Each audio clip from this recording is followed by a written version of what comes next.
সম্মানিত উপস্থিতি, জুমার সময়গুলোতে আমরা আলোচনা করার সময় খুবই কম পাই। এই জন্য আমি চেষ্টা করি মূলত খুব বেশি ভূমিকা না টেনে তুই একটা আয়াতের উপরে, এই আয়াতের উপর মেসেজটা নিয়ে আমাদের জন্য, যে আয়াত থেকে আমাদের করণীয় কি বা শিক্ষা কি সেগুলি বলার চেষ্টা করা হয়। আপনার অল্প সময় 10 মিনিট 12 মিনিটের আলোচনা ওই মনোযোগ দিয়ে আমলকে শুনবো ইনশাআল্লাহ। এবং আজকে আলোচনার সাথে সাথে আপনারা কথা বলবেন ইনশাআল্লাহ। আজকে ইন্তেলাওয়াত করেছি সূরা মুনাফিকুন থেকে 9, 10 এবং 11 নম্বর আয়াত। আমার মনে হয়েছে যে বর্তমান সময়ের প্রেক্ষাপট অনুযায়ী এই তিনটা আয়াতের শিক্ষা, এই তিনটা আয়াতের আল্লাহ রাব্বুল আলামিন যে বিষয় আমাদেরকে নির্দেশনা দিচ্ছেন বর্তমান প্রেক্ষাপটে সেগুলো জানা আমাদের জন্য জরুরি। আল্লাহ রাব্বুল আলামিন সূরা মুনাফিকুনে 9 নম্বর আয়াতে বলছেন, ইয়া আইয়ুহাল্লাযীনা আমানু লা তুলহিকুম আমওয়ালুকুম ওয়ালা আওলাদুকুম আন যিকরিল্লাহ। আল্লাহ রাব্বুল আলামিন বলছেন মুমিনদেরকে সম্বোধন করে, হে ঈমানদারগণেরা, হে মুমিন যারা, তোমরা দুনিয়াতে সন্তান সন্ততি আর সম্পদের মোহে করে আন যিকরিল্লাহ, আল্লাহর আলোচনা, আল্লাহর জিকির থেকে, আল্লাহর স্মরণ থেকে তোমরা দূরে সরে যেও।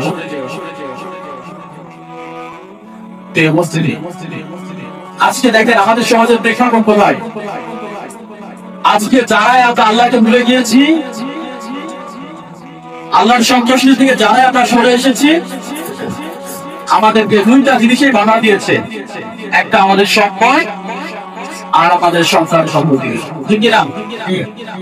এই আয়াতে আল্লাহ রাব্বুল আলামিন সেটাই বলছেন, লা তুলহিকুম আমওয়ালুকুম ওয়ালা আওলাদুকুম আন যিকরিল্লাহ ওয়া মান ইয়াফআল যালিকা ফাউলাইকা হুমুল খাসিরুন।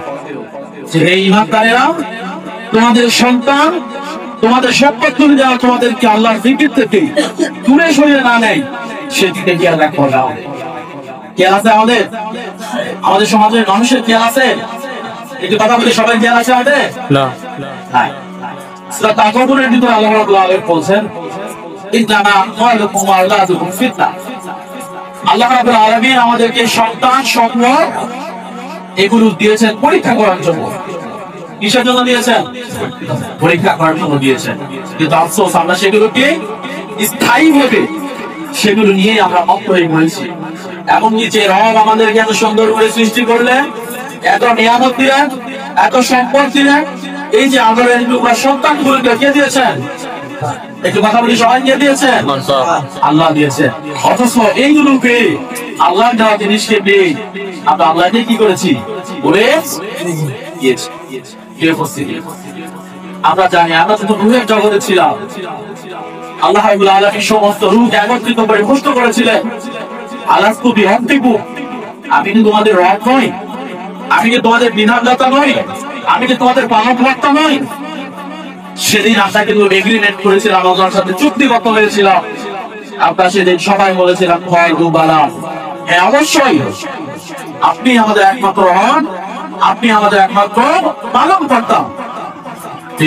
সেই জায়গা থেকে আমরা আজকের এই যুগে এসে আমাদের ব্যক্তি জীবনে, পারিবারিক জীবনে আমরা সম্পদের মোহে পড়ে, সন্তানদের মোহে পড়ে, ভালোবাসায় পড়ে আমরা সে আল্লাহকে কি করেছি? আল্লাহকে ভুলে গিয়ে যে সম্পদ দিয়ে আমরা ভুলে আছি, এই সম্পদ কিন্তু কখনোই আমাদেরকে ভালো কিছু দিতে পারে। এই সম্পদের মনে করে এমন একটা অবস্থা হয়ে গিয়েছে আমাদের, এই সম্পদ কাফের হয়েছে এমন ভাবে যেন মৃত্যু পর্যন্ত এগুলো আমাদেরই থাকতে খবরে গিয়ে যাবে, এমন একটা ভাব। যে 10 টাকা এক কাজ করছে, যারা এক কাজে 10 টাকা তুলছে, সে কোনোভাবে এটা আবার ছাড়তে চাচ্ছে। পরিস্থিতি এমন না এখন আমাদের, যে একবার সম্পদ অর্জন করছে, সে কোনোভাবে এগুলো আর ছাড়তে চাচ্ছে। এই যে সম্পদ, এই যে সন্তান, দুনিয়াতে যা কিছু দিয়েছেন আমাদেরকে, সেগুলো কার? সেগুলো কার?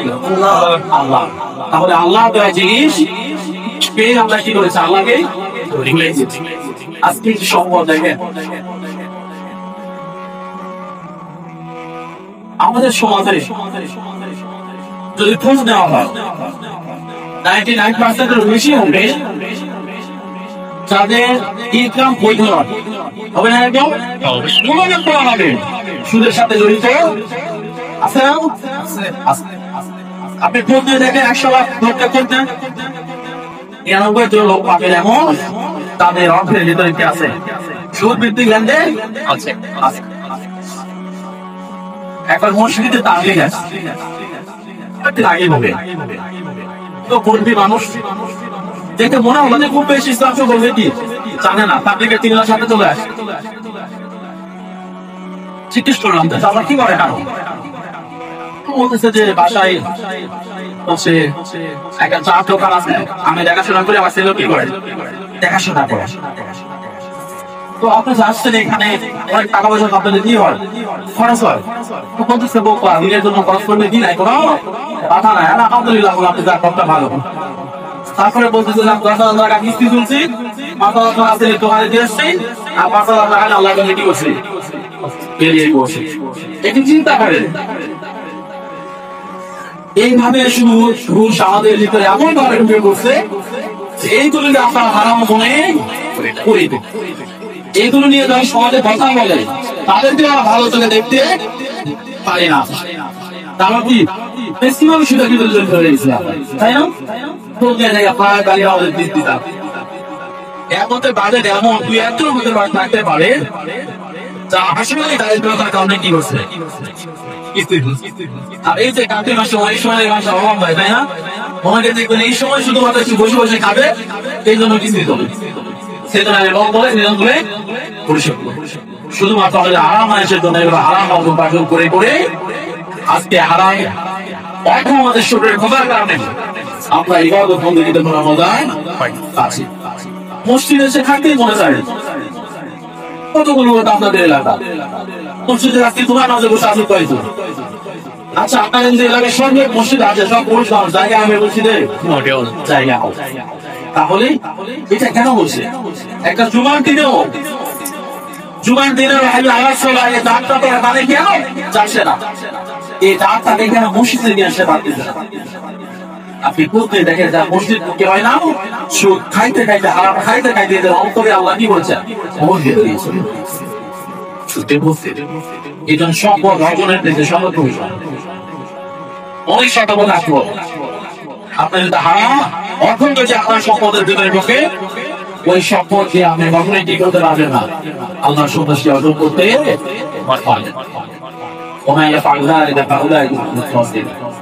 এই সন্তান সম্পদের সম্পদ যদি আপনাকে বিপথে নিয়ে যায় আল্লাহ জিকির থেকে সরিয়ে রাখেন তাহলে মনে রাখবেন আপনি ক্ষতি বন্ধ করে আছেন দুনিয়াতেও ক্ষতি হাতে আনলো। এরপরে আরেকটা জিনিস কি আমাদের সংস্থান তাই না? আজকে সংস্থান দুনিয়াতে তোদের সম্মুখীন হচ্ছে আমার এরা আখেরাতে কি হবে তো কি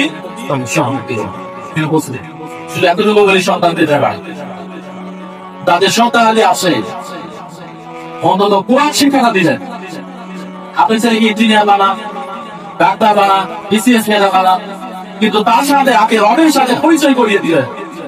রবের সাথে যদি তাকে পরিচয় করিয়ে না দেন তাহলে এই সন্তান আপনার দুনিয়াতেও বিপদের কারণ হবে আগে এত বিপদের কারণ। এই জন্য আমি আগেও বলেছি যে আমাদের সন্তানগুলোকে সম্পদে পরিণত করতে হবে যে সম্পদের কারণে আপনার দুনিয়াতে উপকৃত হবে আগে আগে উপকৃত হবে। এরপরে আল্লাহ রাব্বুল আলামিন বলছেন وأنفقوا مما رزقناكم من قبل أن يأتي أحدكم الموت এই মাসায়া তোমরা তোমাদেরকে যে রিজিক দেওয়া হয়েছে তোমাদের পেটে অর্থ সংগ্রহ দেওয়া হয়েছে তার থেকে তোমরা আল্লাহ তাই এই করো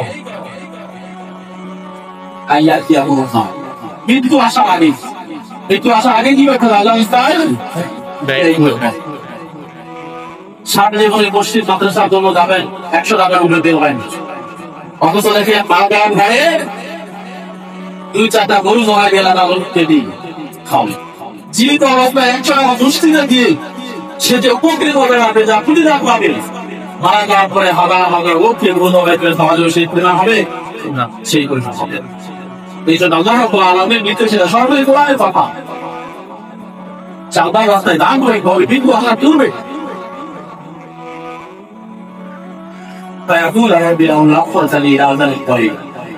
এরপরে যখন কাছের কাছে মৃত্যু এসে যাবে তখন তারা বলবে হে আল্লাহ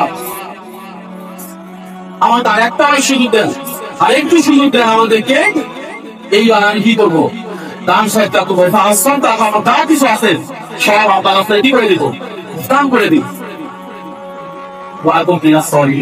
শুধু দান করে দিন ভাগ্যবান আপনার সবচেয়ে প্রিয় বান্দা যারা নেককার বান্দা দান এবার আমিও আপনার নেককার বান্দা হয়ে যাব তাহলে দানের থেকে আমরা কি করি তা পূর্ণ করি তাই না